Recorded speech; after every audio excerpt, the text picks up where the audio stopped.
Well, today I'm going to talk about speaking part 1, part 2 and part 3. And after that we will discuss part 2 in detail. So here Mr. Umair Qureshi is there. He will also guide you about speaking part 2 in detail. Now let's talk about speaking part 1, 2 and 3. In fact, as far as speaking test is concerned, it's a 3-part test. First one is all about you. It's your introduction. As the second one is concerned, and we will talk about it in detail, and Sir Umair Qureshi is going to tell us about that. Sir Umair Qureshi, can you tell me what actually speaking part 2 is and how many minutes a student need to speak in that part, and what kind of vocabulary word he need to keep in his mind, and how many adverbs, linking word, and what do you know about the assessment criteria? Please tell us in detail about speaking part 2. Thank you very much for giving me a golden opportunity to speak with you. Today I will let you know about Q card basically. Q card assessment, basically I will let you know first of all. When it comes to the assessment and the criteria of the British Council, basically there are 4 components that the examiner keeps in mind when he or she evaluates you. What are those? Let's see. The first one is called GRA. It means grammatical range and accuracy.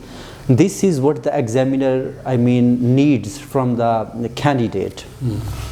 The next one is CC, coherency and cohesion. The third one is pronunciation. The fourth one is LR. LR means lexical resources. So GRA means grammatical range and accuracy. For example, if the student is speaking and his grammar is broken or the structure of sentence is broken, the examiner will deduct his or her bands. So this is the criteria. The next one is coherency and cohesion. It means from where you're going to start and from where you're going to end it. If it has no sequence or it has no order, the examiner will deduct your bands. So it should be according to the criteria of the British Council, otherwise you can't meet your desired bands.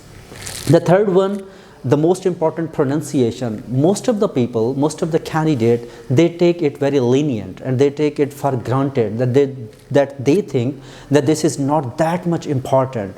So for example, if the word is mispronounced, the examiner will show you an artificial smile basically, but actually you are mispronouncing it.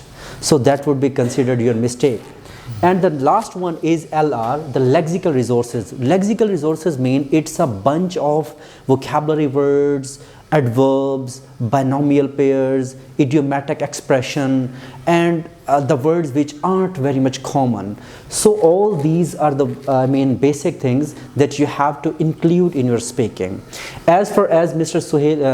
Fahim was asking to me about the Q card topic, it lasts for 2 minutes only. Okay, 1 minute is for brainstorming, for pondering that what the topic you have given, and you can think about this topic for 1 minute and you can speak for 2 minutes.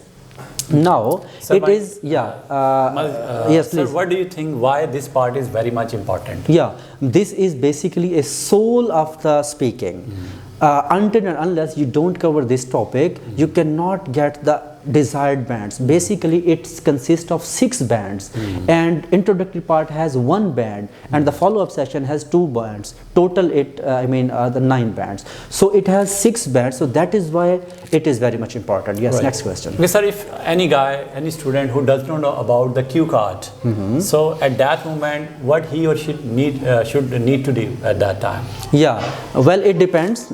That if a student doesn't know anything about the Q card, he will be given 1 minute. So in the 1 minute he should have to plan it, and when whatever comes his mind, he should have to throw it.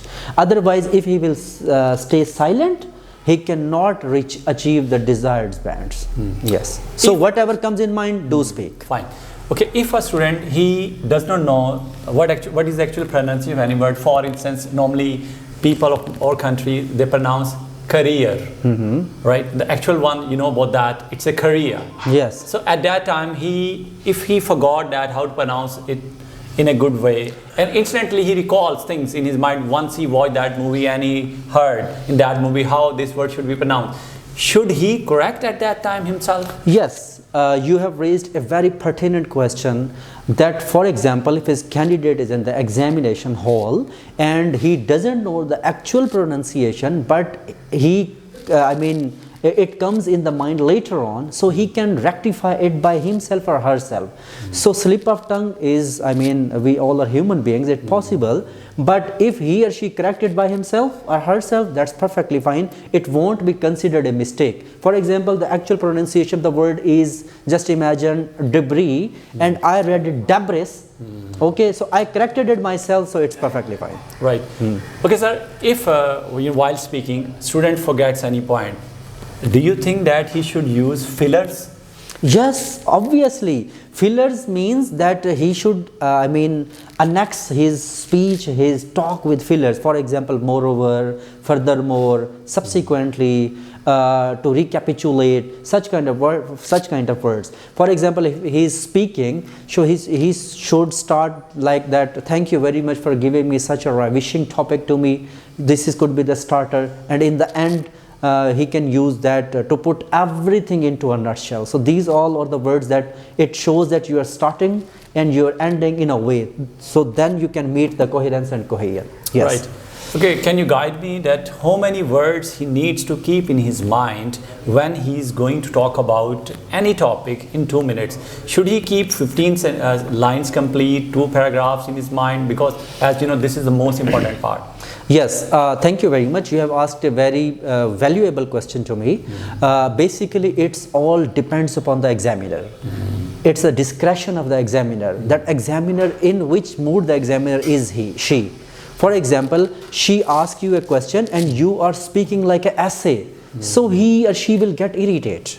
So depends upon the topic and depends upon the examiner's nature, that if the examiner is asking a question to you in follow-up session, there is no need to go for more than 4 lines. Okay, but when it comes to this cue card session, basically you have to speak for 2 minutes, but the examiner can stop you within 1 minute and 30 seconds, within 1 minute and 40 seconds. So it's his discretion and prerogative. Okay, sometimes students memorize few sentences. Should they utter such type of sentences in their actual exam?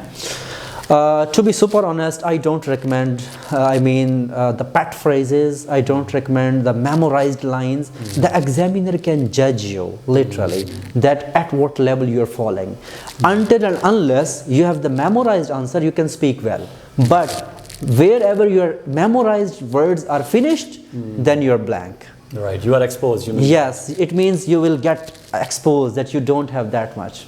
Right. Yes. Okay, so today we have talked about speaking part 2 in a detail. I hope so that with these useful tips and techniques, most of the students, they will definitely get their desired band, whether you're looking for 8 band, 9 band. I hope so these things will help you out. So at the end, I'm going to ask the last question about speaking part 2. Sir, when examiner interrupt, sometime after 1 minute, sometime after 1.5 minutes. Yes. At that time, should student complete his or her sentence or need to stop instantly there? I would humbly say that the candidate should stop at first, because you are at the disposal of the examiner. As soon as the examiner stops you, you have to stop promptly. There is no need to go and you have to complete your sentence. For example, your sentence is it's a complex structure of sentence and you are trying to complete it. Okay, so don't you think it would take a lot of time? So because you are at the disposal of the examiner, so as soon as the examiner stops you, you have to stop instantaneously. That's very good. Thank you very much. Okay, sir, Umair Qureshi, you guided things about speaking part in detail. That's a very, very valuable words. So I really appreciate, hopefully that whosoever is going to watch that video, all these tips and techniques is going to be very, very helpful for them. Thank you very much. Stay blessed.